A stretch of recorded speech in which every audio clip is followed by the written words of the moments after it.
Hi everyone, Nick here, welcome back. I was recently talking to a friend who holds a large amount of bonds in a taxable account, let's say more than 100,000.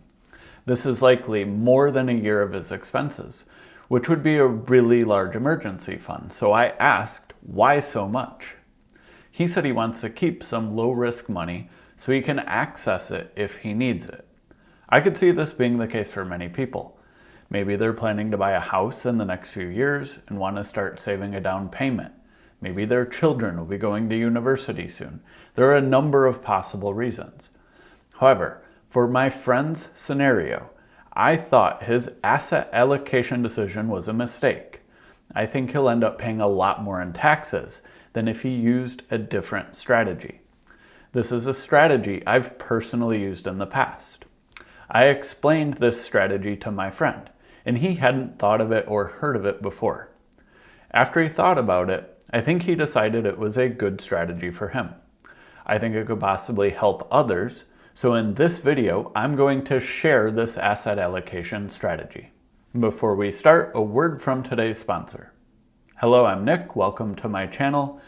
My channel is all about helping you achieve financial independence. If you enjoy the content, all I ask is that you subscribe and press the like button to support free financial education. Let's walk through this simplified scenario to help illustrate the point. Now, let's pretend this is my friend's portfolio in addition to his emergency fund. I don't recommend following this strategy with the emergency fund. Let's say my friend was holding $100,000 extra in bonds and taxable above and beyond his emergency fund, and then he had $250,000 of stocks in a tax-deferred 401k, like a traditional 401k. His overall asset allocation is $100,000 in bonds, $250,000 in stocks, which we can see on the last row, and then we can see the total in taxable and tax-deferred in the last column. Now let's look at the next example. The only difference in this asset allocation is where the $100,000 in bonds are held, and that's in the tax-deferred 401k instead of taxable.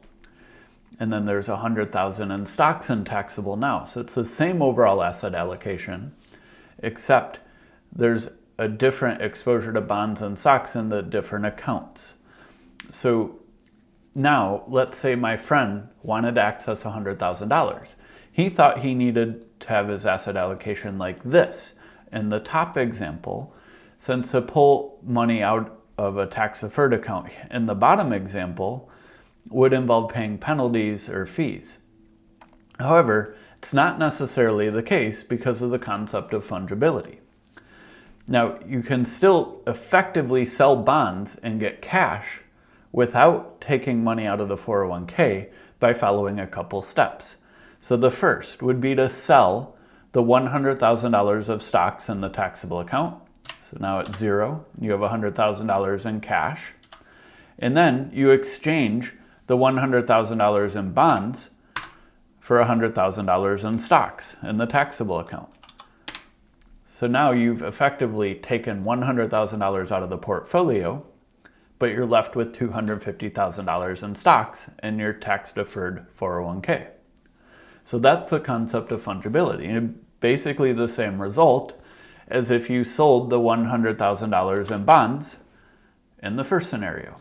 There are some other considerations we'll get to in a minute for taxes when selling and so on, but I just briefly want to remind you I would not do this with my emergency fund. This is only for assets above and beyond that, like say a house down payment. And this is exactly what I did when I bought my house. I needed over $150,000 for a down payment, which I built up over a couple years.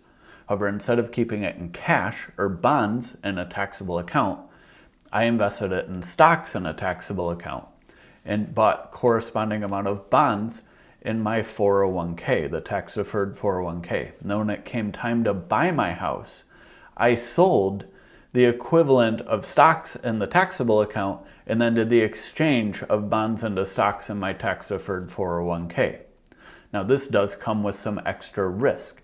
The stocks in the taxable account may go down. So you either need to already have a taxable portfolio that can compensate for that potential drop, or be willing to take that risk. However, there are some reasonable tax benefits. Let's take a look. In this scenario, we're going to say joint annual income is $100,000. Your qualified tax rate is 15% for qualified dividends or long-term capital gains. And the non-qualified tax rate or ordinary income, the marginal tax bracket's at 24%. And let's say you have $100,000 you're going to put aside for, say, a down payment on a house. Now, in this example, we're going to use estimated appreciation for bonds at 0%. If you do hold a bond fund, it's possible it could appreciate or go down, but we're just going to say it will be static for now. That might be the case with a money market fund. And let's say it's going to yield 4.5%. Now, this could be comparable to if you bought a 5-year bond or possibly a money market fund. Just for simplicity, we're going to use that. And then for stocks, we're going to say the expected overall return is 10%. And the estimated annual dividend or distribution is 1.2%, and then the remainder is in appreciation. So let's look at the first example. This is if you hold bonds in the taxable account. So you start year 0 with $100,000, and then your estimated distribution throughout the year is $4,500. Just for simplicity, we're going to pretend it's yearly instead of monthly. And then at the end of the year, your estimated tax obligation would be just over $1,000. And then as you compound, building towards whenever you're going to use the money, you can see it's growing over time. And let's compare this to if you had stocks in the taxable account. So the same scenario, except your tax obligation is far less than 1/5 of what it would have been with bonds.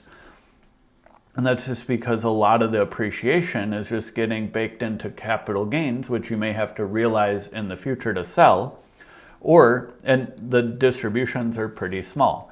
And then you also have the advantage that these qualified distributions from, say, a U.S. stock fund are almost all qualified, or even the ones that aren't qualify for special deduction, but this is the estimate of the overall tax rate. So you can see that by holding stocks in the taxable account instead of bonds, you're drastically lowering your estimated tax burden in this scenario. Now, I briefly want to talk about municipal bonds because often people will hold those in a taxable account since they have lower tax obligations than other bonds.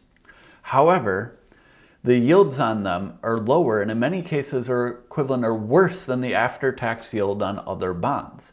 So a lot of times they are only useful for people in the highest tax brackets that also live in the states with the highest taxes like California, New York, or New Jersey. Even at that, the savings may not compare to this strategy leveraging fungibility. This is all I'll mention with regard to municipal bonds in this video. I made another video with more details on municipal bonds and if they're worth it, which I'll link up here and below. Now, we can't just stop here with this analysis of the annual tax obligations and the crude assumption on the rate of return every year. We have to consider the overall portfolio, the risk, tax exposures, and so on. And stocks definitely don't return 10% every single year. They can go up one year, down the next. They could even drop 50% in 1 year, which may leave you with far less than the $100,000 that you started with and wanted to have on hand for, say, a house down payment. Now, we'll cover that more in a few minutes, but let's stay on the happy path and look at how the balances in the taxable and 401k compare. Let's look at the two different asset allocation strategies and how they compare over a few years. We're using the same assumptions above. This is the same as the last scenario we looked at, except we're looking at how the balances in the different accounts grow each year and how some of the capital gains or cumulative tax paid stacks up. So in scenario 1, this is where bonds are in the taxable account, the $100,000. And comparing that to $100,000 of stocks in the tax-deferred account and how that would grow over time. So the stocks grow more in our expectation, may or may not be true, but historically it has been true. And the tax-deferred account would be much larger at the end of the 4th year. Whereas the bonds and taxable, let's say in year 1 or year 0, you're going to get a $4,500 worth of dividends or interest, but then you're going to have to pay over $1,000 in taxes, leaving you with $103,420. Now, at the end of year 2, you'll have paid almost $2,200 in taxes. Now let's compare this to if you're holding stocks in the taxable account and then the bonds in the tax deferred account. Now you can see that in this scenario, the taxable account is growing much faster. So you're getting more exposure to stocks and taxable and growing taxable more. And then you're building up a cumulative capital gain. So at the end of year 2, you have $120,000 or a little more in the stocks, and you paid $386 in taxes, which is much lower than you would have paid holding the bonds in the taxable account.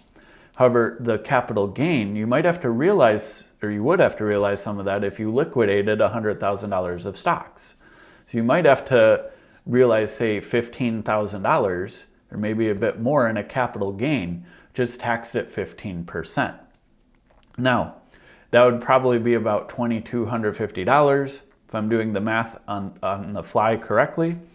And in total, that would be more than the taxes you would pay holding and taxable. However, you've deferred those taxes when you actually want to sell it, and you've gotten some other benefits, like your taxable account growing more and your tax deferred account being smaller when you go to retire. So there are a lot of different considerations to make here. You have to consider many different factors, like the immediate tax benefits, where you want more expected growth, taxable, tax deferred, tax exempt, your expectation of future tax rates, your current tax rates, and there's even asset protection considerations. Since an asset protection is a very odd one that many people don't think about, made a separate video on this, but that's where money in a 401k is typically protected through bankruptcy. So it's where having a larger 401k could be beneficial. However, in retirement, having a large 401k could mean you have to pay more taxes and take more required minimum distributions. This is a very complex thing. If you decide to use this strategy, you'll have to evaluate these different factors yourself and consider the risks. Like I mentioned, it's certainly possible that the stock market drops 50%, and that could impact your ability to actually get the money. You would potentially have to delay your purchase, save more money, or potentially figure out other ways to get the money, like maybe out of your 401k, which would probably be a bad idea. So this is a very complex thing to consider all the different factors.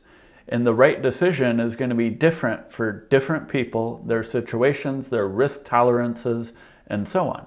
So don't construe any of this as advice for your specific situation. For my scenario, when I did this, my taxable account was large enough to sustain a 50% drop and still be able to make the down payment for my house. I wanted to prioritize minimizing my near-term tax liability since I was in a very high tax bracket. I also prefer to grow my taxable account more than my tax deferred account. And this is because I plan to retire early. The taxable account will be more accessible in early retirement. Also, my income may be low enough in early retirement to drop me into the 0% long-term capital gain tax rate versus having to pay taxes on any distributions from the tax deferred account in the future. I made another video on how you can actually earn over $100,000 per year from long-term capital gains or qualified dividends as a married couple filing jointly and pay almost no federal income tax. I'll link it up here and below. However, taxes may change in the future and it may be worse for me, but I made this bet for myself when I was saving for a down payment. As I mentioned, I definitely wouldn't do this with an emergency fund unless my emergency fund was 2 years or more. I might take anything over 6 months and do this with it. But now I actually have over a 100% stock allocation. I never repurchased the bonds after I sold them to make the down payment on my house. Your mileage may vary using this strategy. As I mentioned, this is definitely not financial or tax advice for you in your specific situation. You need to research this consider all these different things yourself. I just wanted to share the concept of fungibility since you may have not heard about it or thought about how you could use it in your asset allocation. And it may end up saving you money in taxes. Now let me know what you think in the comments below. Have you heard of this strategy before? Have you used it? Would you consider using it, and why? Thanks for watching, everyone. If you got value from the video, make sure to press the like button and subscribe. Later.